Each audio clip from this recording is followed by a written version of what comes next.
Jadi pada pertemuan kali ini kita akan membahas mengenai derivatif. Jadi kenapa kok ini penting? Karena ya salah satu manfaatnya itu kan derivatif itu kan nanti akan berhubungan dengan gradien garis singgung ya di titik tersebut tuh kan. Jadi derivatif di satu titik itu akan memperlihatkan lah gradien garis singgungnya itu berapa. Dan kita bisa bayangkan kalau misalkan kita punya suatu grafik, tuh kan. Jadi bayangkan saja kalau misalkan kita punya persamaan garis lah. Kalau ini kan ya gradiennya positif ya. Terus kalau misalkan kita punya dia agak miring, terus agak sini dan kalau misalkan dia datar, nah ini kan dia gradiennya 0. Ya enggak? Kalau ini kan gradiennya positif ya. Gradiennya lebih dari 0, terus ada yang bentuknya seperti ini gradiennya negatif. Nah ini kita bayangkan kalau misalkan kita punya suatu kurva, terus kita punya apa garis singgungnya di ya di situ kan. Misalkan di titik ini kalau kita lihat kan nanti nyinggungnya ya kurang lebih seperti ini ya. Jadi gradiennya positif, terus kita lihat di sini ya positif berkurang tuh kan. Dan suatu titik kalau misalkan kita lihat di puncak tuh kan, nanti kita akan lihat nanti di sini gradiennya 0. Begitu pula kalau misalkan kita punya kurvanya misalkan melengkung ke bawah ini. Jadi kita bisa cek satu titik nanti di sini, ini kan juga ada gradiennya 0. Ya 0. Jadi bisa kita lihat dengan jelas dari situ karena dia berhubungan dengan ini ya, garis singgung suatu gradien dari garis singgung di titik tersebut. Nah, ketika gradiennya 0 itu kan ya kita akan melihat dia akan menunjukkan ya di mana ya ini ya kurva tersebut dia maksimal atau minimal kan. Ya enggak? Bisa dibayangkan kan seperti itu kan. Karena kalau misalkan gradiennya 0, garis singgungnya itu kan berupa garis mendatar. Jadi karena bentuknya garis mendatar, berarti kan ya kemungkinannya dia yang misalkan melengkung seperti ini, cekung ke atas itu berarti kan dia di posisi paling bawah gitu kan. Terus kalau misalkan cekung ke bawah kan dia posisi yang paling atas. Nah, itu salah satu keuntungannya nanti ya. Kenapa kok kita belajar derivatif kan? Karena di dunia nyata tentunya ada sangat banyak sekali kejadian-kejadian di mana kita membutuhkan untuk mencari ya maksimum sama minimum kan, ya kan? Jadi contoh paling sederhana lah, kalau misalkan kita lihat mudahnya ya, kalau ada seseorang pengen berjualan, terus atau misalkan ada suatu perusahaan, gitu kan?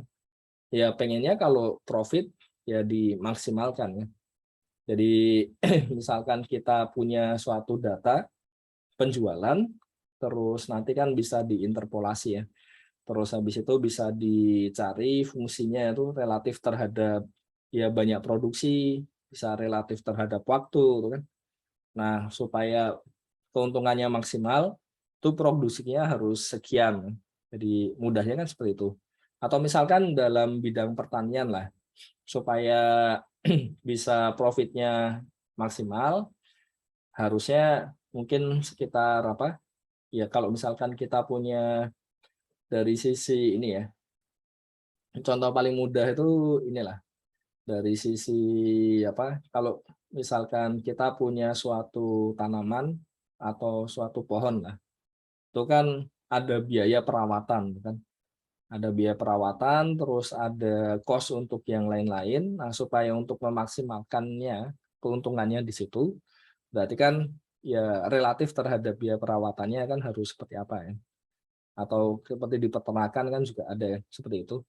Terus untuk yang kasus meminimalkan salah satunya ya kalau misalkan ada biaya seperti tadi itu kan, pengennya kan biaya sedikit mungkin.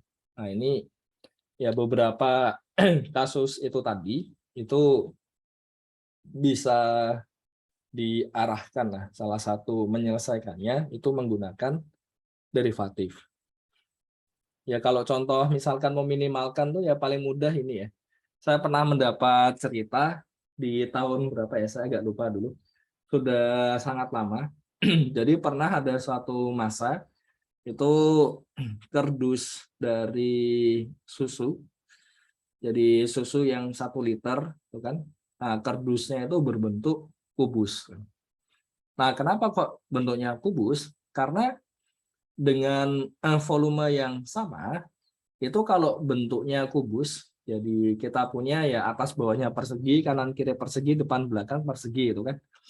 Jadi dengan volume yang sama, itu luas penampangnya itu bisa sekecil mungkin. Artinya apa?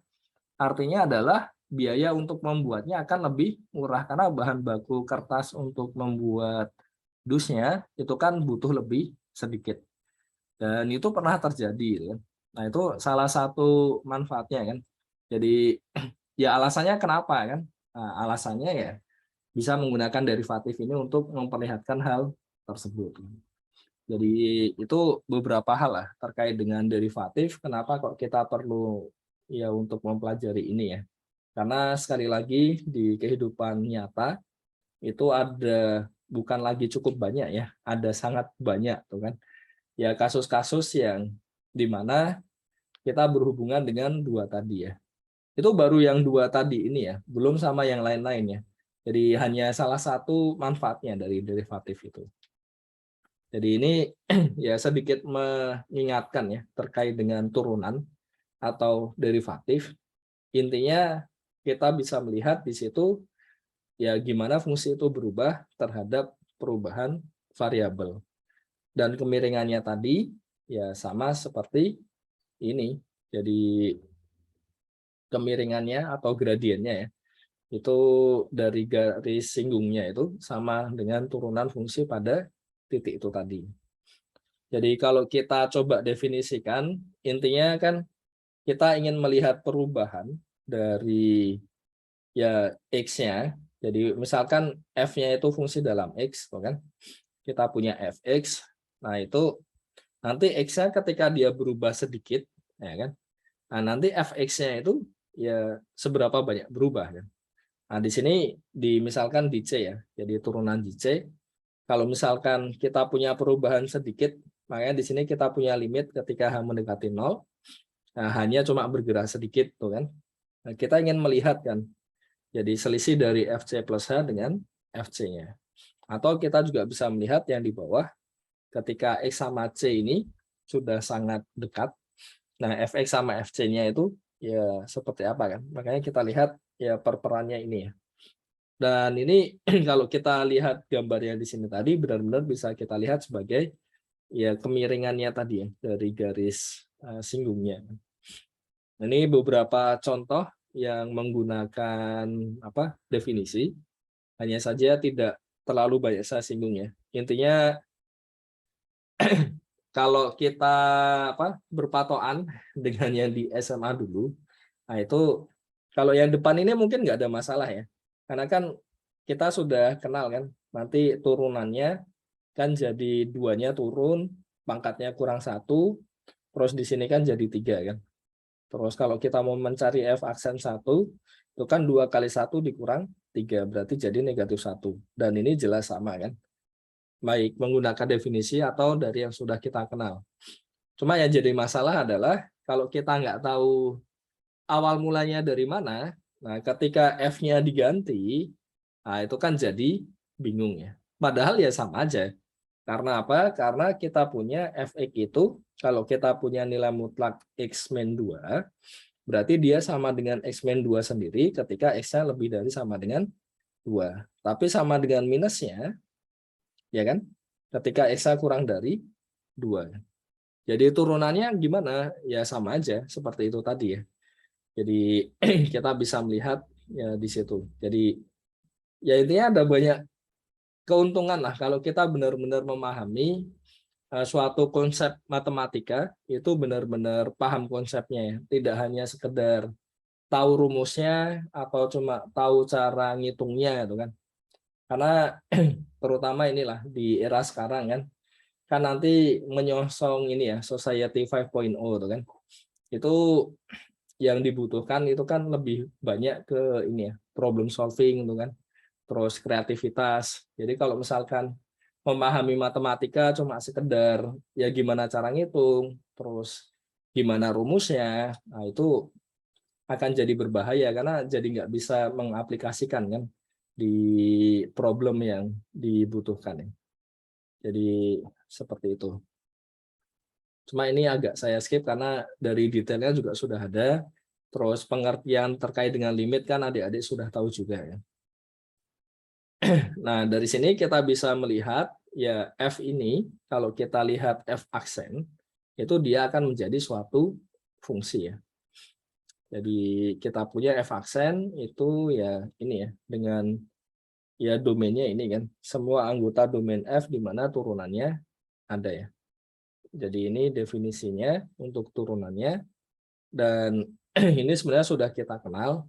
Jadi kita punya Fx bentuk pecahan dan kalau kita mau menggunakan ini apa ya definisi ya, nanti bisa kita hitung jadi seperti ini ya.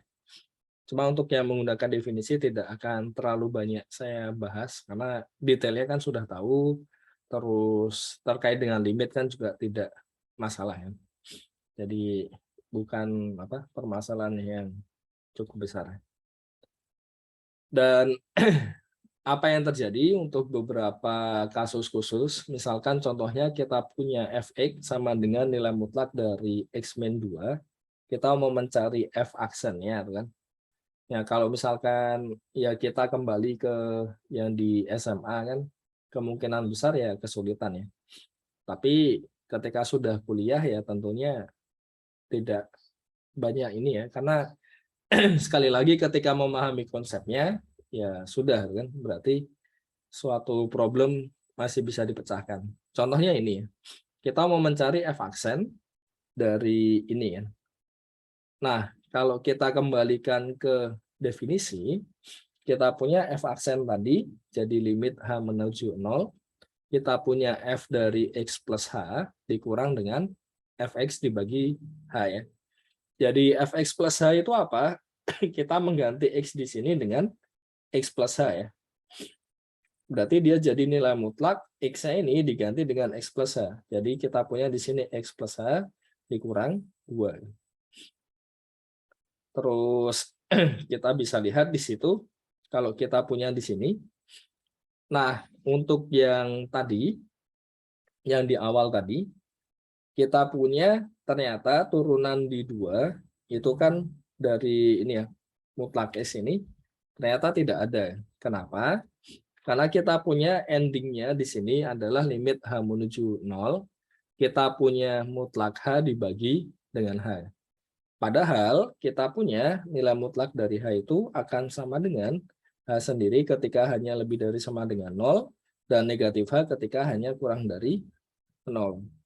Nah, ini akan mengakibatkan masalah. Kenapa? Karena ketika kita dekati limitnya dari kanan, artinya kan dia positif ya. Jadi ini kan berarti kan hanya lebih dari 0 ya. Makanya kita punya di sini H per H sama dengan 1.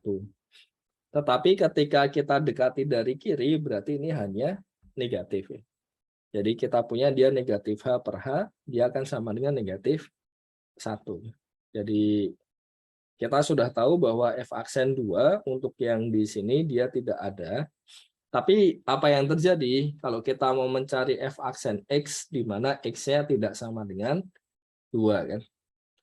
Jadi ketika X-nya tidak sama dengan 2, ya sudah kita bagi kasus saja. Dia lebih dari 2 sama ketika dia kurang dari 2. Nah, ketika lebih dari 2 ya berarti kita bisa lihat di situ ya jelas ya, ketika X-nya itu lebih dari 2, berarti kan kita punya X dikurang 2 lebih dari 0 ya. Nah, dari situ kita lihat apa? Ya, X plus H dikurang 2 juga pasti ya ini jadi lebih dari 0 kan. ya sebenarnya tergantung dari hanya ya. Tapi X-nya ini kan sudah diklaim kan dia lebih dari ya. Dan hanya ini kan mendekati nol kan.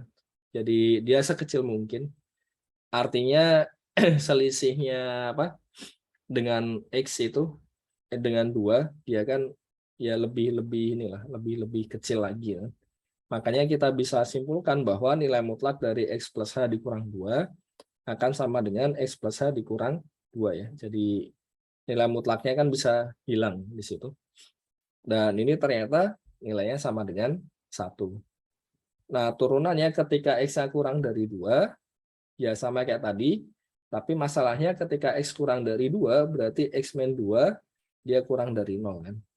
Nah, ketika hanya menuju 0, berarti X plus H dikurang 2 juga kurang dari 0.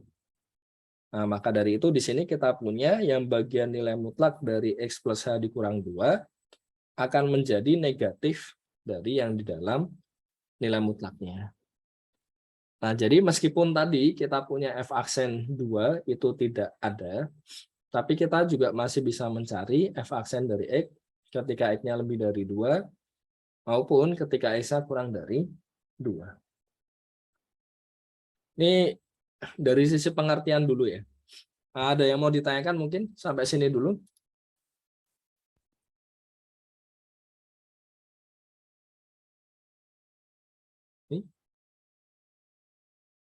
Ini kenapa ini? Kok belum bisa presentasi, tapi sudah fingerprint ya? Maksudnya presensi ya, bukan presentasi ya? Oh, ada fingerprintnya juga ya? Saya baru tahu. Soalnya biasanya ini untuk presensi kuliah, ya saya kurang tahu ya, karena semester ini saya baru di plot lagi kan untuk yang di pertanian. Jadi setelah 2015 kan, jadi sudah 7 tahun yang lalu. Kalau dulu tuh seingat saya nggak ada fingerprintnya, jadi ya mungkin sekarang sudah agak berbeda. Cuma kalau lihat apa selama pandemi kemarin itu kan rata-rata ini ya presensi mata kuliah kan menggunakan QR code. Jadi sepertinya dari sisi sistem harusnya QR code sudah cukup karena itu kan nanti akan masuk ke SIMaster kan. Terus di SIMasternya itu kan nanti akan terlihat untuk kehadirannya kan berapa persen. Jadi secara teori kalau saya lihat sih harusnya ya, yang dari SIMaster aja udah cukup. Cuma saya nggak tahu kalau misalkan di satu fakultas ada kebijakan tambahan fingerprint juga. Oke, kembali ke jalan yang benar ya. Oh, oke, fingerprint di kelasnya. Oke. Ya itu tadi, maksudnya kalau misalkan di satu fakultas ada tambahan aturan harus fingerprint di kelas.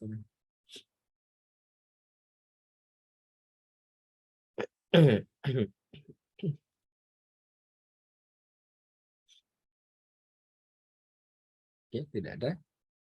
Ini sebenarnya yang lebih familiar mungkin ini ya untuk adik-adik ya.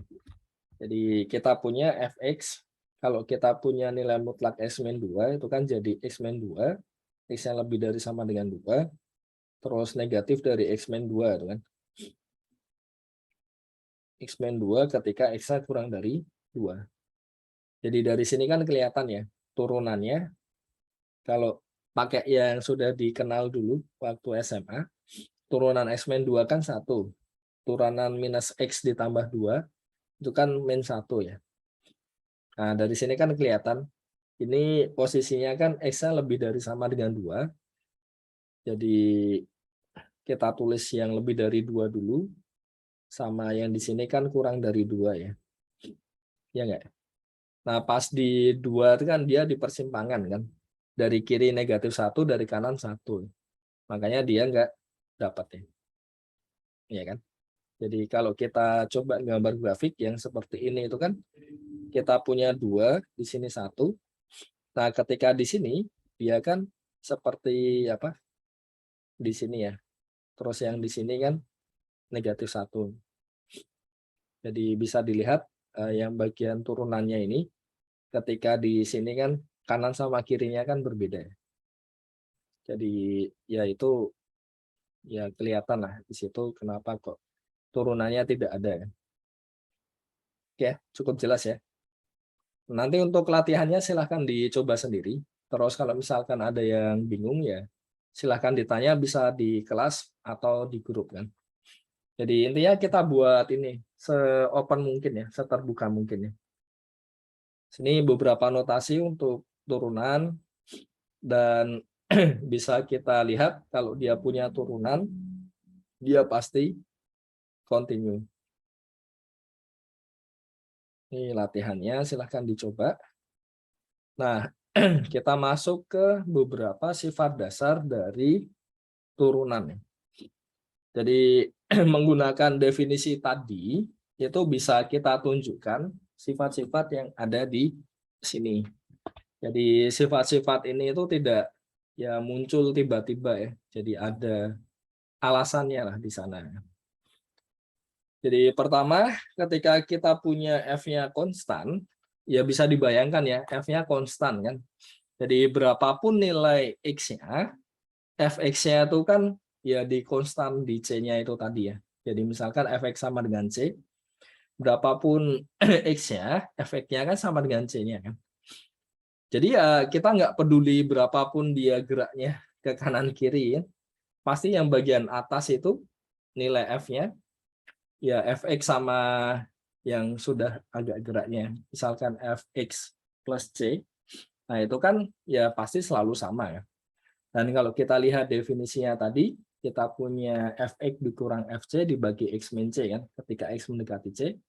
Ya karena Fx sama Fc-nya sama, berarti ya kita punya pembilangnya 0. Jadi ya sudah. Karena penyebutnya kan jelas nggak 0 ya, karena kan X tidak sama dengan C kan. Jadi kalau kita punya pecahan, pembilangnya 0, penyebutnya tidak 0, berarti kan ya kita peroleh hasil akhirnya pasti 0. Makanya kita punya di sini, ketika F-nya itu konstan, F aksen X-nya sama dengan 0. Nah, begitu pula yang bawah-bawahnya ini ya. Jadi ini semuanya tidak muncul secara tiba-tiba, jadi ya ada alasannya lah semuanya. Kenapa kok bisa seperti itu ya? Dan itu bisa ditunjukkan semuanya melalui definisi tadi. Cuma tidak kita buktikan karena ya dari sisi waktu juga, terus dari yang kedua juga dari sisi efektivitas ya. Takutnya nanti malah bikin bingung. Jadi intinya kalau kita punya Fx-nya berbentuk X pangkat N, jadi kita punya N-nya itu turun, nanti pangkatnya dikurang 1. Dan turunan dari jumlahan atau dari pengurangan akan sama dengan masing-masing dijumlah atau dikurang dulu, masing-masing diturunkan dulu, baru dijumlah atau dikurangkan. Makanya tadi ketika punya X pangkat 3 dikurang 2X, misalkan ya. Nah, di sini kalau kita mau mencari turunannya terhadap X, dia kan, ya kalau sudah terbiasa mudah ya, jadi 3X kuadrat dikurang 2 kan. Tapi kan sebenarnya alasannya itu ya kita bisa pecah dia. Dia sama dengan di sini D dari X pangkat 3 per DX dikurang 2 dikali D dari X per DX ya. Jadi jawabannya nanti jadi seperti yang ini.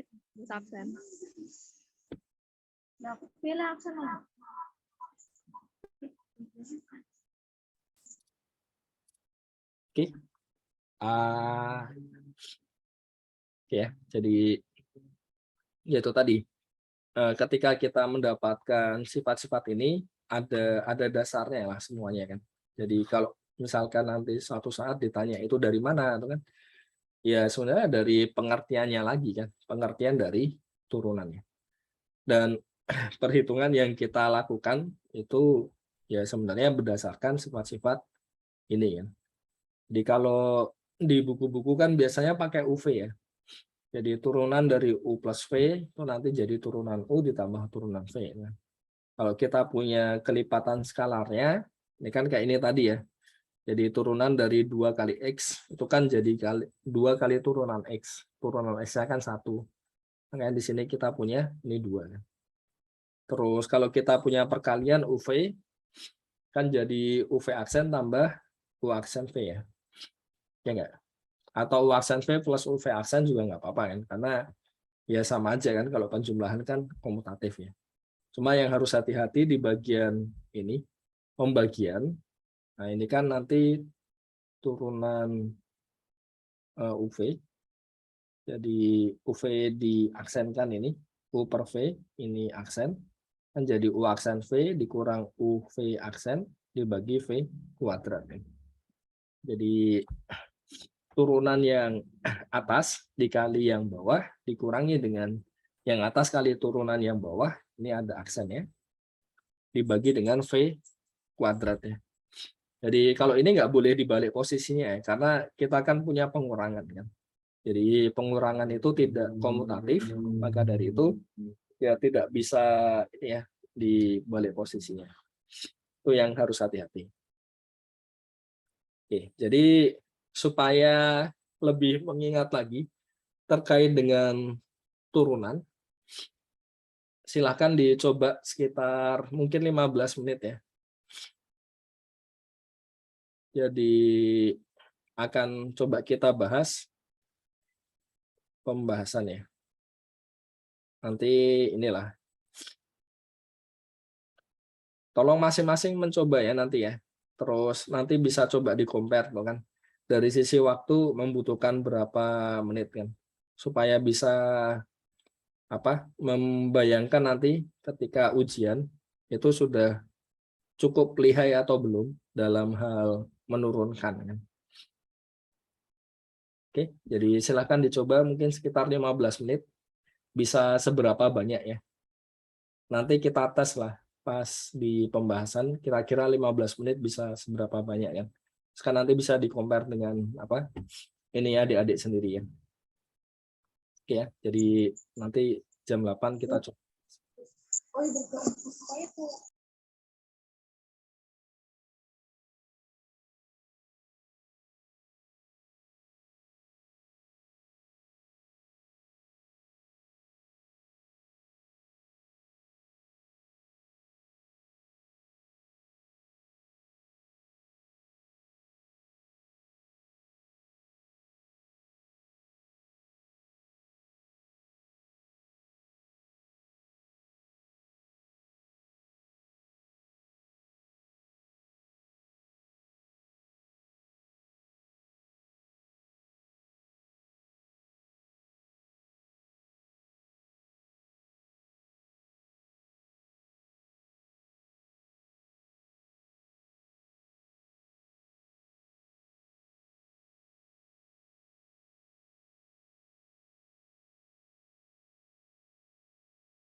Oke ya, sudah 15 menit, jam 8. Sudah dapat berapa soal ini? Kita coba tes ya. Nanti sama-sama 15 menit dapatnya berapa. Terus untuk ini lah. Jadi karena ini beberapa kalkulasinya ya cukup penting ya, karena bisa membawa permasalahan ke bentuk matematika, tapi nggak tahu ngitungnya kan juga ya susah juga. Jadi literasinya penting, tapi cara nyelesainya kan juga penting. Oke ya, jadi coba kita bahas nomor 1. Kita punya, udah nyalakan ya. Oke, jadi kita punya di sana fx sama dengan, ini kenapa ini? Kok keluar-keluar terus ya? Saya nggak ngerti. Apa kepencet double ya? Jadi annotate ya. Fx. Astaga.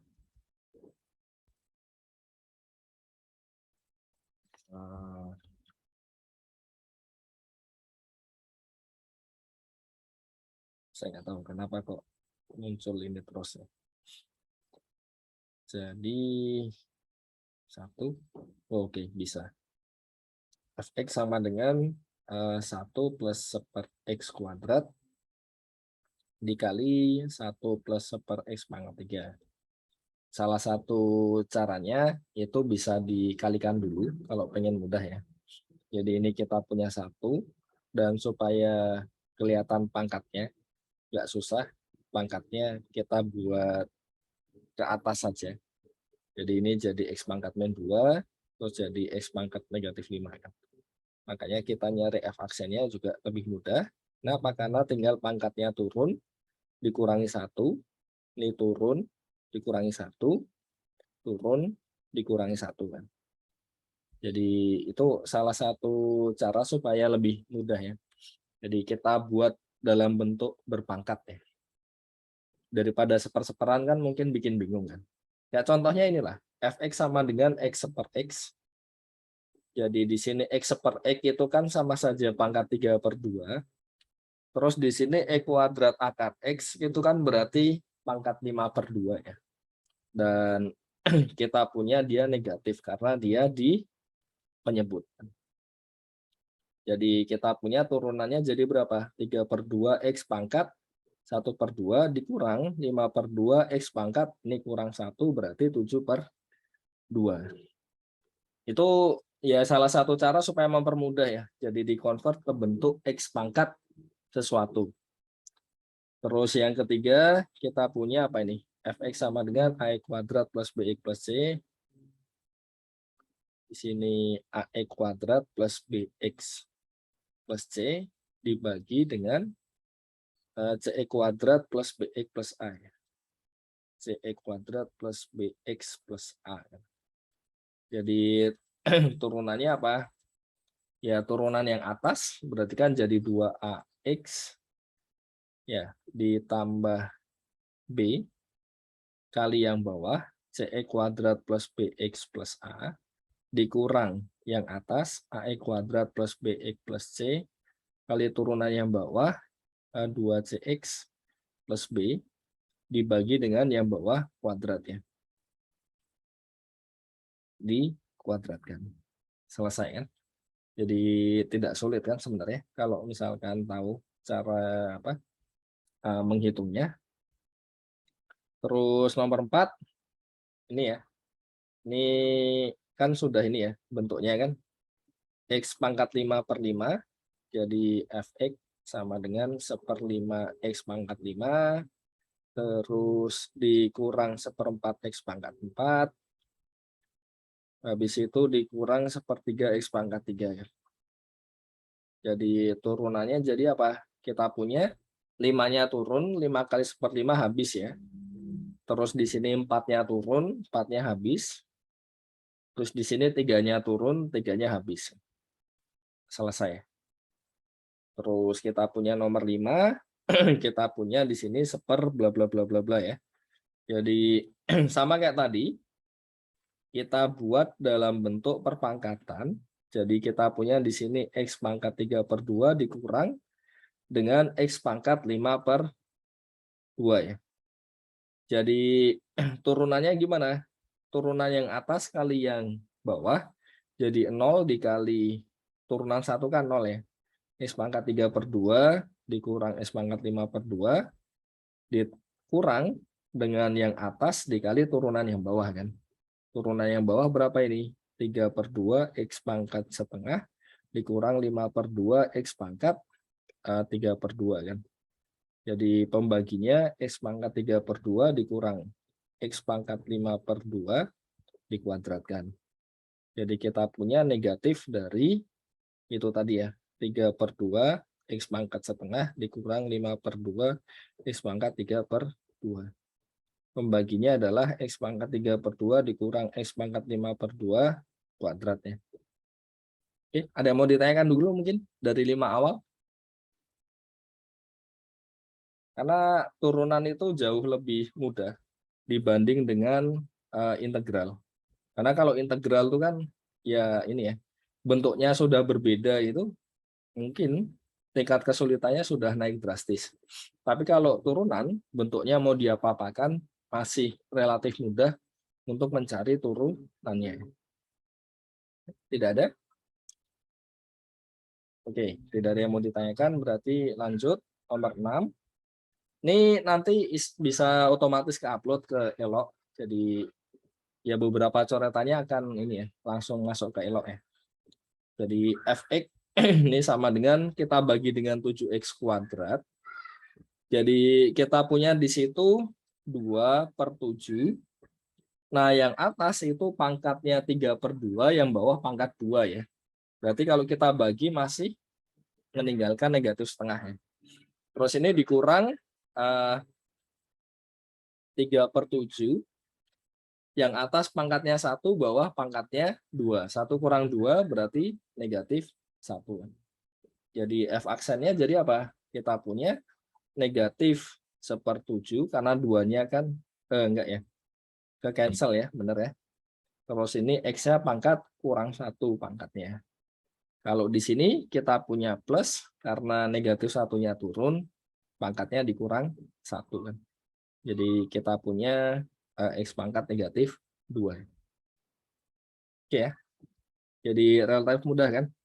Terus nomor 7, ini kita punya ya ini ya. Jadi X pangkat setengah dikali E kuadrat plus 2 pangkat 2 ya. Ini bisa dikuadratkan dulu atau mau langsung juga nggak apa-apa ya. Kalau mau langsung turunannya X pangkat setengah berarti X pangkat setengah, di sini pangkat negatif setengah. Ini pangkatnya 2 masih sama. Terus habis itu X pangkat setengahnya. Nah, ini dikali dengan turunannya yang belakang kan. Yang belakang itu kan kalau mau kita jabarkan kan jadi E kuadrat plus 4X kuadrat. X pangkat 4 ya, maaf ya.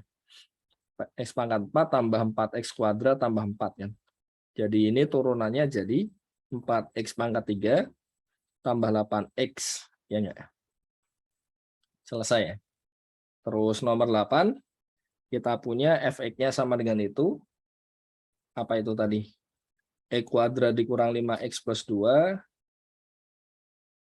dikali dengan X pangkat 3 kurang 1 ya. Jadi kita punya turunannya, turunan yang depan, jadi 2E kurang 5 dikali X pangkat 3 kurang 1 ditambah yang depan kali turunan yang belakang kan. Di sini kita punya 3X kuadrat. Selesai kan? Jadi tidak terlalu sulit. Terus yang 9, kita punya fx. Sekali lagi untuk turunan itu lebih mudah dalam bentuk pangkat. Karena kita mainnya kan main pangkatnya ya. Ini pangkat setengahnya di sini. Ya enggak? Jadi X pangkat setengahnya bisa kita cancel. Jadi kita punya ini seper, di sini X pangkat setengah dikurang 1 ya. Ya enggak? Jadi kita punya turunannya, dia jadi apa di sini? Ya tadi ya U aksen V plus UV aksen, karena yang atasnya konstan turunannya 0, terus dikurang UV aksen berarti 1 dikali turunannya yang bawah, itu kan setengah X pangkat negatif setengah, dibagi yang bawah kuadrat. Jadi X pangkat setengah dikurang 1 dikuadratkan. Dan yang terakhir kita punya, ya tinggal dibagi dulu ya. Jadi ini dibagi dengan X, berarti kita punya X dikurang X pangkat negatif 1 kan. Jadi kita punya apa? F aksennya bisa jadi 1 minus 1-nya turun plus X pangkat negatif 2. Jadi bisa dilihat cuma sekitar 10 menitan sebenarnya bisa selesai kalau memang sudah terbiasa dengan turunan. Karena ini beberapa kalkulasi yang sangat dibutuhkan ya nanti ya. Dan masih relatif sangat sederhana. Oke. Jadi sekali lagi ini akan masuk ke Elok nanti langsung karena saya konekkan dengan Google Drive. Jadi setelah di close nanti masuk ke Elok. Cuma ya itu kalau saya ngedit PDF-nya itu nanti bisa hilang semua. Jadi kalau mau download yang ada coretannya itu setelah kuliah saja langsung di-download ya. Oke, ada yang mau ditanyakan mungkin terkait ini cara menurunkannya? Simple kan? Nggak terlalu lama kan? Ya, tidak ada. Oke ya, tidak ada. Saya nggak tahu benar-benar nggak ada atau pada malu untuk tanya atau bingung mau tanya apa itu kan. Nah, kalau bingung tanya apa itu nanti kembalinya ke ini lagi ya, ke yang saya sampaikan di awal tadi ya. Jadi alasan kenapa kok video pembahasan terus yang integral banyak latihan videonya kan sama yang materi lain video pembahasannya juga sudah ada. Itu ya supaya pas di kelas itu bukan karena tidak bertanyanya atau bukan karena bingung mau tanya apa, tapi lebih karena ya memang sudah jelas kan. Karena kalau misalkan baru dapat, baru belajar pertama kali itu ketika di kelas itu kecenderungannya ya butuh loading dulu kan. Butuh loading dulu untuk memahami ini seperti apa dan ya untuk meyakinkan diri sudah benar-benar paham atau belum. Itu biasanya yang terjadi ya. Ketika tidak ada pertanyaan kan dan benar-benar baru belajar materi itu ketika di kelas. Jadi nanti coba kalau tidak percaya, adik-adik bisa coba rasakan ya. Ketika sudah belajar dulu materi yang mau disampaikan di minggu selanjutnya, terus coba memahami dulu, masih bingung nggak apa-apa kan. Nah, nanti pas ketika di kelas itu kan akan jauh lebih mudah untuk menangkap ya itu materi yang baru tuh kan. Jadi kalau sudah coba belajar dulu, meskipun ya tidak benar-benar paham, tapi ketika sudah masuk dan ini ya, itu kan nanti bisa diklarifikasi, terus bagian-bagian yang masih bingung kan dengan mudah lah akan lebih clear bagian mana yang masih bingung dan ingin ditanyakan.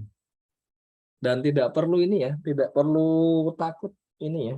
Maksudnya ya namanya orang tanya itu kan ya tanya aja. Jadi nggak usah takut mikir aneh-aneh lah. Ini pertanyaannya nanti dikira aneh atau apa kan. Nggak usah mikir yang seperti itu kan.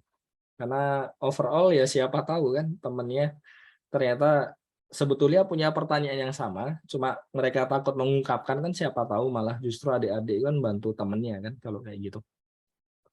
Oke, jadi kita suportif aja satu sama lain ya. Oke, ada yang mau ditanyakan mungkin? Tidak ada. Oke, kalau tidak ada, kita akan membahas mengenai aturan rantai. Jadi mudahnya adalah ini akan sangat membantu di beberapa kasus. Jadi kalau yang di depan tadi kan kita punya ada bentuk E kuadrat plus 2 dikuadratkan. Nah ini kan mudah ya, karena kita ya cuma pangkat 2 kan, jadi X pangkat 4 ditambah 4X kuadrat ditambah 4 kan selesai. Cuma yang jadi masalah misalkan ini pangkatnya dijadikan 20 gitu kan. Nah, ini kalau mau dijabarkan, wah susah kan. Jadi X pangkat berapa? 40 ditambah bla bla bla bla bla bla sampai 2 pangkat 20 itu kan wah, terlalu panjang. Nah, padahal kalau kita mau mencari turunannya, ya kita nggak harus dengan cara mengekspansi itu semua. Jadi kalau kita punya fx-nya sama dengan ini, kalau kita mau menggunakan aturan rantai, jadi kita bisa pandang ini sebagai ini ya, ini fx-nya. Jadi kita bisa pandang sebagai fgx, ya kan? Atau f bundaran g tadi ya. Ini sebagai gx dipangkatkan 20 ya. Dengan gx-nya adalah x kuadrat plus 2.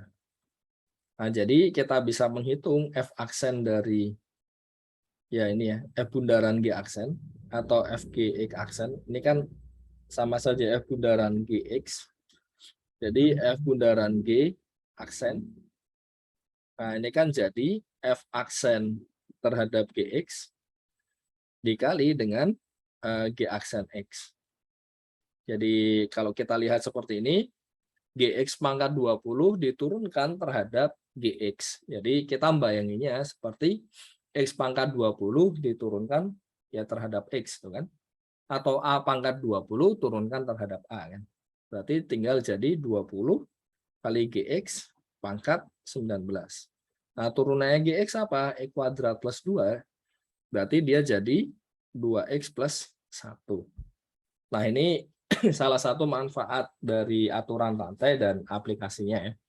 Jadi bisa dibayangkan kan yang sebelumnya kita mencoba menjabarkan itu susah sekali, tapi ya kita nggak harus menjabarkan dulu untuk mencari turunannya. Kita bisa memanfaatkan aturan rantai ini. Jadi ini masih dalam GX ya. Kalau mau di-convert ya mudah kan. Jadi intinya 20 kali E kuadrat plus 2 pangkat 2 E19, maaf. Nah, di sini 2X plus 1 ya. Salah ya, maaf ya. Jadi turunan E kuadrat itu kan 2X, turunan 2 kan 0 ya. Jadi di sini hanya 2X saja. Itu sangat-sangat membantu dan jadi jauh lebih mudah. Ini beberapa contohnya. Mungkin tidak saya bahas semua ya, hanya beberapa saja supaya menjadi gambaran bentuknya jadi seperti apa. Jadi kalau misalkan bingung, diberi istilah saja kan. Jadi ya kita kalau mau pakai notasi Leibniz juga nggak apa-apa lah. Ini saya beri contoh aja ya supaya lebih clear ya. Jadi kalau misalkan di sini kita ambil A-nya itu adalah X pangkat 4 plus 4, berarti kan kita punya di sini adalah akar A ya. Ya. Jadi kita punya dy per dx, kalau misalkan ini sama dengan y, nah ini kan jadi dy per dA dikali dA per dx. Ya. Jadi kita punya turunan dari akar A per turunkan terhadap A dikali dengan turunan A-nya, berarti turunan dari X pangkat 4 plus 4 terhadap X. Nah, berarti kita punya jadi setengah A pangkat negatif setengah, ya kan? Nah, ini dikali turunan X pangkat 4 plus 4, itu kan jadi 4X pangkat 3 selesai. Jadi kita punya setengah, A-nya itu adalah X pangkat 4 plus 4 pangkat negatif setengah, kali 4X pangkat 3. Jadi kalau misalkan masih bingung, ya mungkin bisa pakai langkah ini ya. Jadi step by step, dimisalkan masing-masingnya seperti apa ya. Jadi kalau misalkan ini Y, terus A-nya itu adalah X plus seper X, ya kan? Jadi kan kita bisa melihat dy per dx itu sama saja dy per dA, dA per dx. Ya. Jadi kita punya turunan ini, berarti kan A pangkat 3 per 2 kan di sini kan, terhadap A, terus ini A-nya tadi apa? X plus X pangkat setengah ya, X plus 1/X kan, terhadap X. Jadi kita punya 3/2 A pangkat setengah dikali dengan turunan ini jadi 1 plus setengah X pangkat negatif setengah.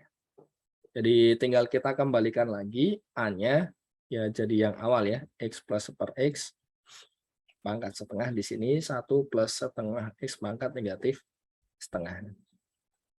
Jadi seperti itu kalau misalkan masih bingung ya. Tapi kalau misalkan sudah terbiasa ya mau agak langsungan juga nggak masalah kan.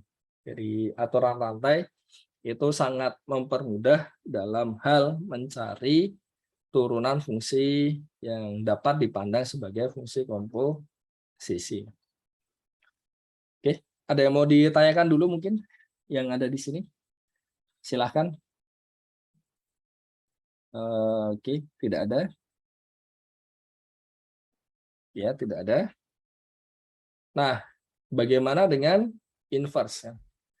Jadi meskipun ya pas sebelum UTS kan sudah merasakan ya, mencari inverse itu tidak mudah kan. Nah, meskipun ya nyari inverse-nya tidak mudah, tapi ya mencari turunan dari fungsi inverse-nya itu ya ternyata tidak terlalu sulit ya. Kenapa? Karena turunan kita punya kan Y fungsi terhadap X ya. Nah, kalau X diturunkan terhadap Y, ternyata Y per dx sama dengan 1 dx per dy. Jadi contohnya, ini kan ini Y sama dengan akar X. Nah, kalau kita lihat, inverse-nya itu kan harusnya kan ini ya, X sama dengan Y kuadrat. Bukan? Ya enggak? Kalau dx per dy, jadi apa itu? Berarti kan ini jadi 2Y ya. Oke. Nah, di sisi lain kalau kita mau pakai yang tadi, dy per dx-nya, berarti kan turunan X pangkat setengah. Jadi kita punya bentuknya seperti ini kan. Nah, ini kita kalau kita lihat, Y-nya tadi itu kan akar X ya, berarti ini 2 akar X kan. Nah, kalau kita lihat dx per dy-nya menggunakan cara yang kedua, itu kan jadi sama dengan 2 akar X.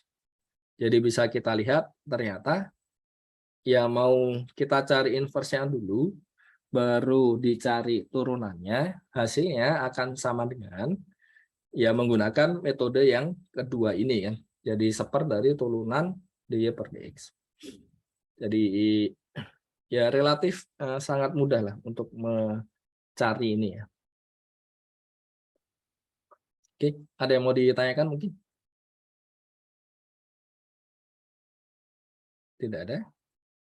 Kalau tidak ada, ini saya skip yang fungsi implisit. Tidak harus untuk yang ada di sini. Sebelum masuk ke topik kedua, untuk mengcover ini ya. Jadi yang minggu lalu kan hanya murni benar-benar hanya bahas soal ujian kan. Jadi sekalian nambah sedikit lah. Oke. Ada yang mau ditanyakan atau tidak? Oke, tidak ada ya. Jadi yang implisit intinya ini kita skip, nanti nggak masuk ke untuk yang UAS. Oke, kalau tidak ada, kita ingin melihat ya ini ya turunan.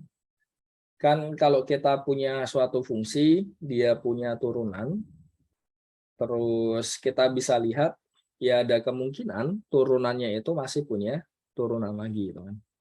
Dan ya manfaatnya buat apa ya tentunya ini ya. Ya sekali lagi kalau coba kita aplikasikan itu ada beberapa manfaat di sana. Jadi salah satu yang paling mudah itu ya kita lihat ini sih. Jadi kalau kita punya suatu kurva itu kan bisa bentuknya seperti ini, bisa bentuknya seperti ini gitu kan.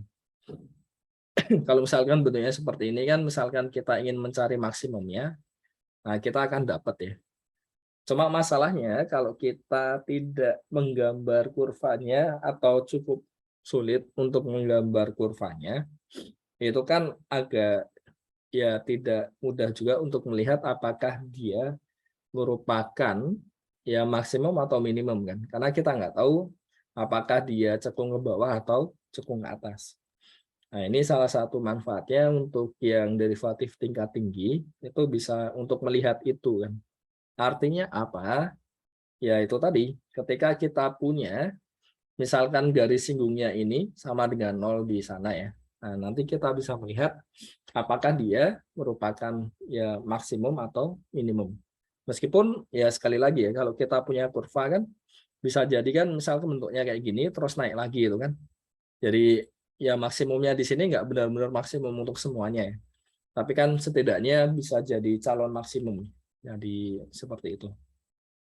Nah, kita perlu untuk melihat ya derivatif yang ya tidak hanya sekali ya, lebih dari sekali. Nah, prinsipnya bagaimana? Ya intinya sama seperti yang derivatif biasa ya. Jadi cara menurunkannya ya sama saja. Jadi kalau kita punya turunan kedua, artinya ya kita turunkan sekali dulu, hasilnya seperti apa, nanti tinggal kita turunkan lagi ya. Oke ya. Jadi ada beberapa fungsi yang memungkinkan untuk itu ya. Nah, biasanya kita menggunakan notasi-notasi seperti ini. Jadi sekali lagi ini ya, tolong ya ini bukan mata kuliah yang banyak hafalan. Ya ada sebagian lah yang mungkin perlu untuk diketahui dan dihafal lah mungkin ya sebagian. Jadi tidak terlalu banyak.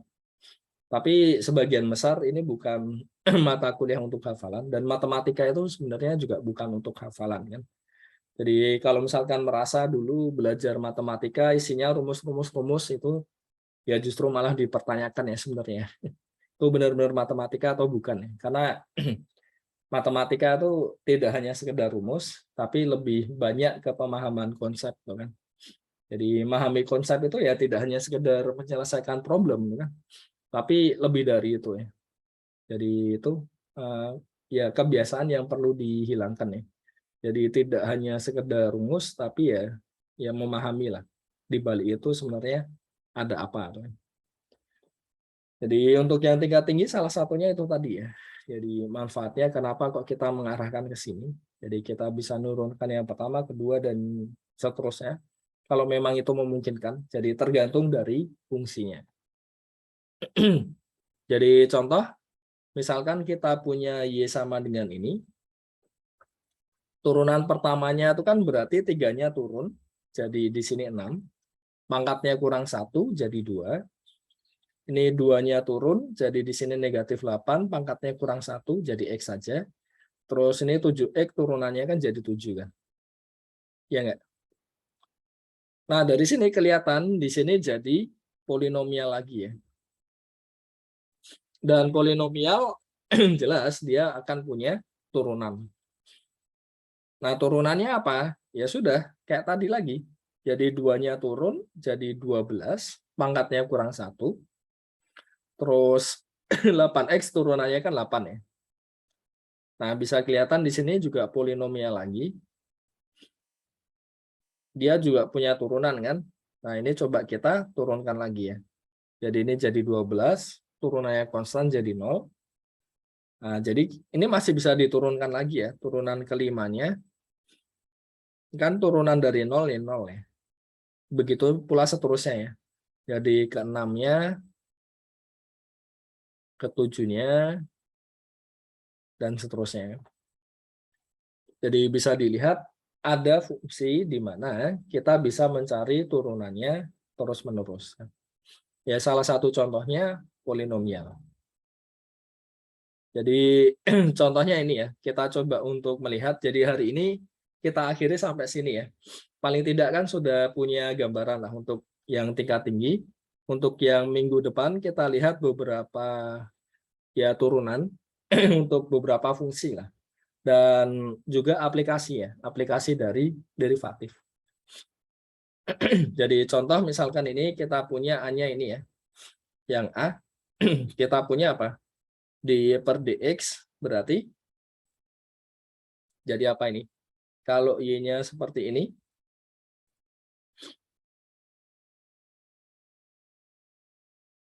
wah ini menghilang semua. Oh ya, tolong ini ya, kalau apa, ya meskipun ada rekamannya lah, tapi rekaman itu sebetulnya tidak membantu banyak sih. Yang paling membantu justru pas mengikuti ya, waktu di kuliahnya. Karena berdasarkan pengalaman saya pribadi, ya di banyak kesempatan lah ada rekaman itu ya, rekaman cuma dilihat bagian-bagian yang saya butuhkan aja. Nah, cuma masalahnya kalau misalkan kayak perkuliahan, itu full nggak coba untuk mengikuti, nanti susahnya itu pas di rekaman ngulangi itu pasti bosan ya. Oke, jadi ya tolong dimaksimalkan lah untuk sesi sinkronnya. Jadi kita punya di sini di per dx ya. Jadi apa? Ini tiganya turun, pangkatnya dikurang satu ya, jadi 2, ya kan? Terus ini 2-nya turun, 2 kali 3 6, pangkatnya dikurang 1, terus 6x turunnya jadi 6. Sederhana kan? Nah, kalau misalkan kita mau mencari turunan kedua, berarti ya kita turunkan saja turunan pertamanya kan. Jadi kita punya ini 2-nya turun, 6x, karena pangkatnya dikurang 1 ya, 2 kurang 1 kan 1 ya. Terus turunan 6x itu 6 ya. Oke ya. Terus apa lagi nih? Turunan ketiganya, ya sudah, turunannya 6, 6 ya. Selesai ya. Jadi tidak rumit sebenarnya untuk yang bagian turunan tingkat tinggi. Jadi intinya ya prinsipnya sama seperti turunan biasa ya. Jadi kalau turunan yang biasa itu sudah tahu, ya sudah, yang tingkat tinggi tentunya tidak akan kesulitan. Karena tinggal yang aplikasikan hal yang sama, metode yang sama. Ya. Nah, untuk yang B, ini sebenarnya bisa pakai 2 metode ya.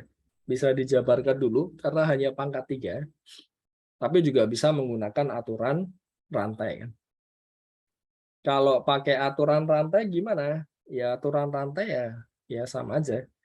Jadi kayak tadi ya, ini dimisalkan dengan apa A-nya tadi ya. Nanti kan dia jadi dy per dx akan sama dengan dy per dA per dx ya.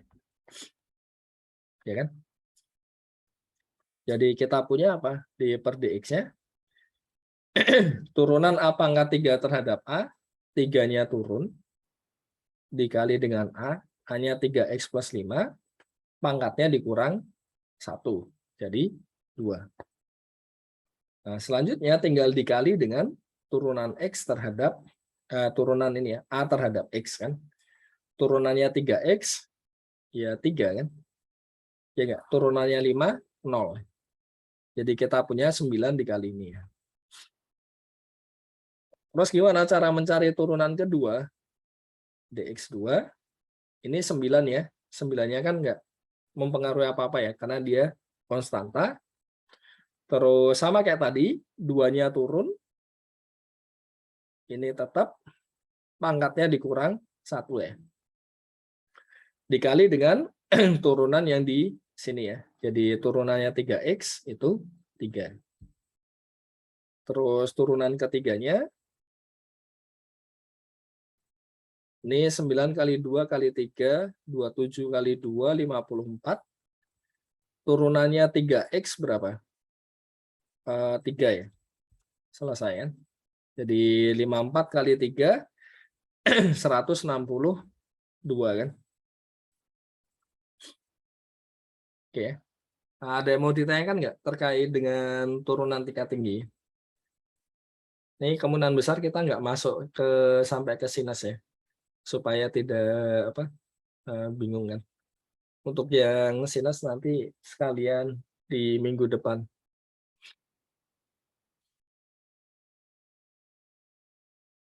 Oke, tidak ada. Kalau tidak ada mungkin yang terakhir ini ya, yang C. Yang C kita punya Y-nya sama dengan ya 1/1 min X ya. Ini kita bisa pandang 1 min X pangkat negatif 1 kan. Kalau ini sebagai A-nya kan nanti mudah ya. Karena kita punya dA per dx sama dengan negatif 1 kan. Turunan dari 1 kan 0. Turunan dari min X kan negatif 1 kan. Nah, di sini berarti apa? D per dx. Ya ini kayak tadi ya. Turunan Y terhadap A. Berarti A pangkat negatif 1 terhadap A kan. Intinya kan berarti negatif 1-nya turun. Di sininya tetap. Pangkatnya dikurang 1 kan. Terus dikali dengan dA per dx. Kali negatif 1. Min 1 kali min 1 plus ya. Jadi 1 min X pangkat negatif 2. Terus turunan keduanya. Sama kayak ini tadi. Negatif 2-nya turun. Ininya sama. Pangkatnya kurang 1 kan. Terus dikali turunan dari yang di sini ya. Berarti negatif 1. Jadi di sini jadi apa? 2 kali 1 min X pangkat negatif 3. Terakhir, turunan ketiganya. Jadi apa ini? Negatif 3-nya turun, jadi negatif 6. 1 min X. Pangkatnya dikurang 1, negatif 4. Terus dikali dA per dx kan. dA per dx-nya negatif 1. Berarti ini jadi 6 kali 1 min X pangkat negatif 4. Atau kalau mau bentuk perperan ya berarti 1 min X kuadrat. Kalau ini kan jadi 2 per 1 min X pangkat 3. Sini jadi 6 per 1 min X pangkat 4. Jadi seperti itu. Oke, ada yang mau ditanyakan? Silakan. Izin bertanya, Pak, itu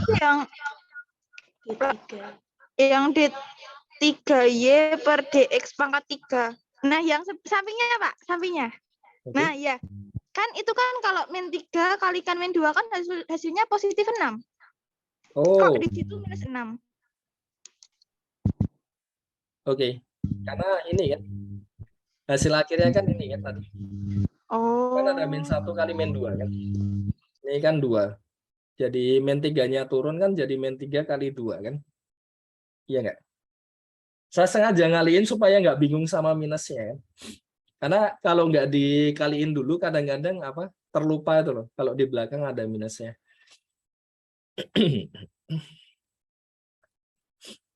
Nah, apakah menjawab? Ya. Terjawab, Pak. Kelihatan ya kenapa kok perlu dikaliin ya. Karena jujur aja ya, saya juga kadang-kadang melakukan kesalahan ketika terlalu banyak melibatkan minus di sana kan. Jadi ya itu. Ini kan ada minus kan. Terus di tengahnya kan ada minusnya juga. Jadi kadang-kadang itu memang ini ya, ada langkah-langkah yang ya sebenarnya kalau mau kita skip ya udah tahu kan caranya gimana. Cuma ya kembali ke itu lagi kan. Ya mengurangi resiko aja sih sebenarnya. Jadi kalau ini kan jadi lebih mudah. Nah, jadi itu ini nanti ini ya saya masukkan ke Elot. Rekamannya juga iya. Cuma saya nggak tahu nanti saya upload ke mana kan. Jadi untuk media belajar sama seperti yang lalu lah. Kayak pembahasan ininya kan juga saya masukin supaya bisa untuk ini. Karena kuliah online itu ya ada plus minusnya kan. Plusnya itu kalau keadaan-keadaan seperti ini masih bisa jalan. Kayak yang minggu lalu itu kan juga masih bisa jalan. Cuma minusnya memang efektivitasnya dibanding yang offline itu lebih efektif offline ya. Karena interaksinya lebih dapat, komunikasinya lebih dapat. Terus kalau misalkan masih bingung waktu latihan itu kan bisa ngelihat satu kelas kan. Jadi ya bisa nangkep lah kalau memang sekelas tuh masih ada yang kesulitan atau benar-benar sudah oke gitu kan. Cuma biasanya memang ini sih kalau ya background-nya kan macam-macam ya. Jadi Biasanya kadang ada sebagian yang sudah oke, kan sebagian masih bingung. Ya itu wajar. Cuma yang fenomena kayak gitu, itu yang susah ditangkap dari online.